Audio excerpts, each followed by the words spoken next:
They say if you want to know the strength of the tree, look at its root. And if you want to know the strength of the nation, look at its history.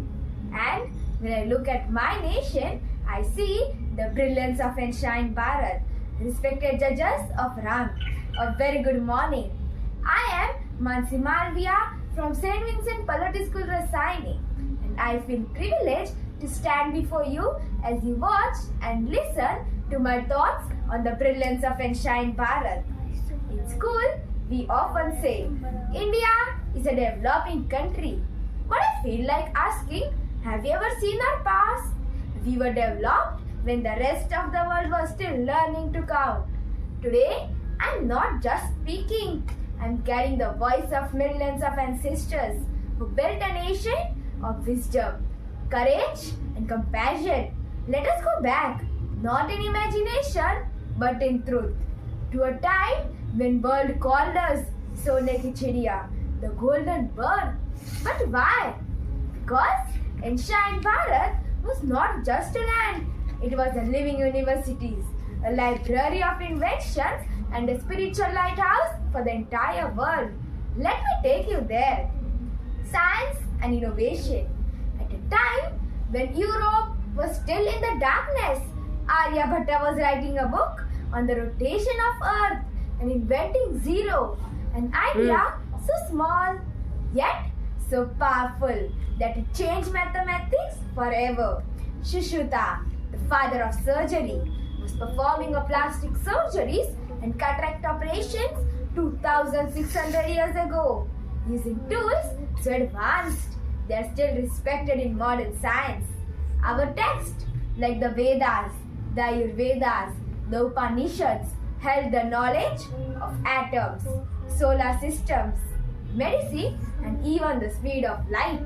We did not just pray to the sun, we studied it. Education and empires. Have you heard of Takshashila and Nalanda? They were not just universities, they were knowledge kingdoms.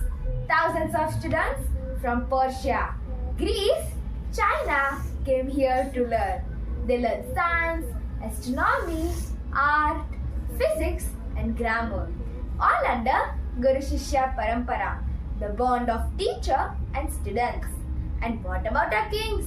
We remember kings like Ashoka, Chandragupta Maurya, and Rajaraja Chola, not just for battles, but for building roads, libraries, and temples. We ruled mind, not just land. We built harmony, not just forts. Spiritual wisdom. But Bharata's greatest brilliance was not just in its science or its empires. It was in its spirit. When the world saw division, we said, Vasudhaiva Kutumbakam.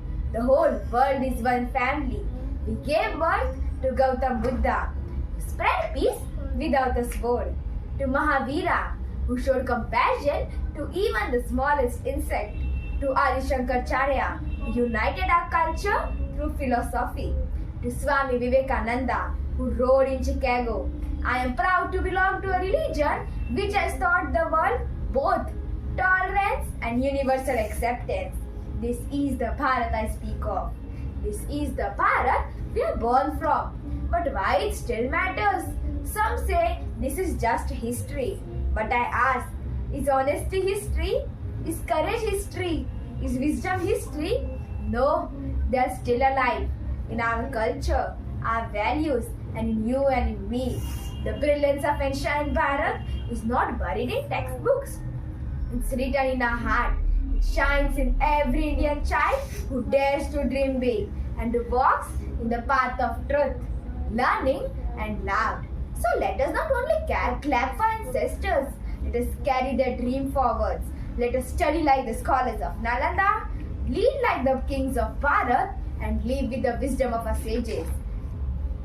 Because the light of enshrined Bharat still burns, not just in its past, but in the future. Through us, the brilliance of enshrined Bharat is not the story of the past. It is the heartbeat of our present and the light of our future. And as long as we carry this light, Bharat will never fade. Bharat will always shine. Thank you. Jai Hind, Jai Bharat.